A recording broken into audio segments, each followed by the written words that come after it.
Okay, so balik tayo sa topic natin. Paano kung ano ang problema.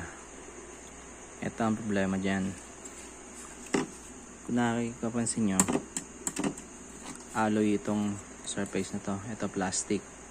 So nung binili ko kasi ito, alam ko naman na yun ang kung ano problema, kung bakit nag-glow itong gantong pin light.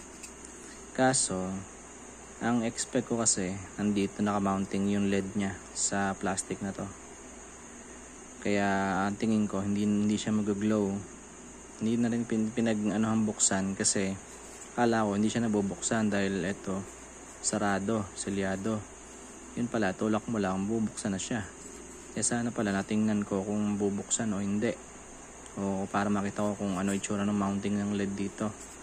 So yun nga, nung buksan ko siya at tiningnan ko yung mounting ng LED, dahil alloy ito, iko-conduct ng electricity, at ito, yung board nito is alloy din, iko-conduct ng electricity. Itong tornilyo, nakatornilyo dito sa alloy, ang tornilyo na yan, na nakadikit din dito sa surface ng board ng LED, yun ang nagkukos ng conductivity ng paglow nya. Yung pag hinawakan mo tong base nya, nagko-conduct yan ng kahit na konting electricity galing sa katawan mo or di kaya sa surface na nagko-conduct na electricity tulad ng concrete or ng metal.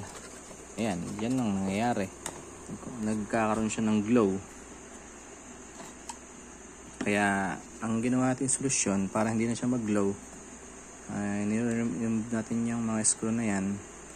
Tapos, iaangat to, ibabalik yung screw para matornilyo na dito direkta sa plastic.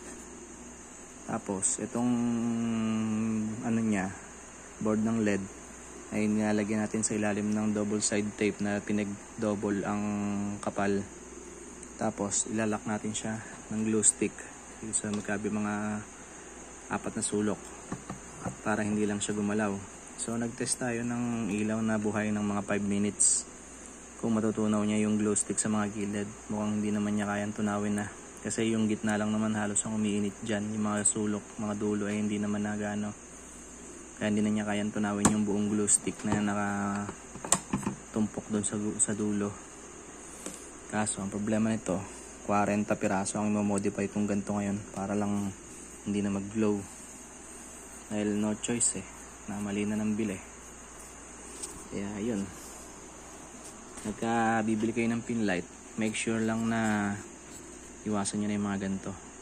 Ito kahit plastic to, ang laman lang sa loob nito yung LED driver lang, pero yung LED pala naka-mounting din sa metal ito, sa alloy na to.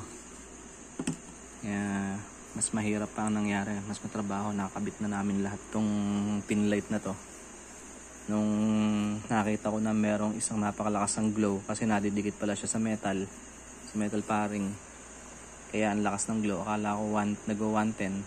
Doon pa lang namin napansin din yung ibang bulb na yung ibang ganto na nag-glow pala siya kapag naka-off. Maraming mga ganto na plastic na brand, kaso mas mahal nga lang, kaya mas mabenta yung mga ganto kasi ito mataas ang wattage nito pero mura lang, maliwanag siya. So, ayun. Ganito lang ang gagawin nyo. Iaangat nyo lang yung LED para hindi madikit dito sa metal surface yung board nya. Tapos ilalak mo siya sa mga sulok-sulok ng glue stick para lang hindi umusod kung sakali. Baka umusod madikit doon sa metal surface ulit. Pero sa tansya ko naman hindi na matutunaw tong glue stick.